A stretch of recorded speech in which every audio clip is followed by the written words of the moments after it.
Allah Subhanahu wa taala ada cerita tentang arak dalam syurga. Allah Subhanahu wa taala beritahu, khamrin ladzatin lisyaribin, arak yang sangat-sangat sedap rasanya. Kalau dalam dunia arak tak sedap, rasa dia tak sedap. Kalau arak dalam syurga, la yusadda'una anha wa la yunzafun, tidak mendatangkan orang-orang yang minum arak dalam syurga, mereka tidak akan rasa sakit kepala dan mereka tidak akan rasa mabuk. Kalau arak di dalam dunia, ada sakit kepala dan juga ada rasa mabuk.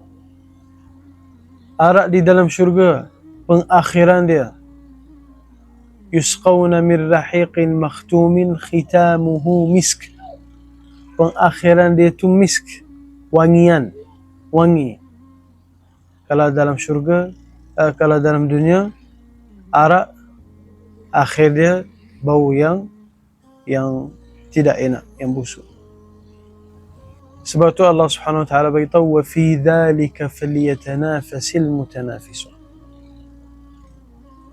Kalaulah ada suatu perkara yang patut untuk kita berlumba-lumba untuk dapatkan perkara tu, maka hendaklah perkara tu menjadi syurga.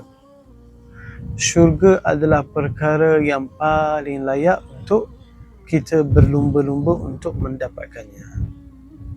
Selain daripada syurga, dalam dunia Allah Subhanahu wa taala beritahu, wamshu fi manakibiha, berjalan saja, jangan berlumba-lumba, berjalan saja. Tapi kalau akhirat, wasari'u ila maghfiratin min rabbikum, mesti kena berlumba-lumba baru boleh dapatkan akhirat. Assalamualaikum.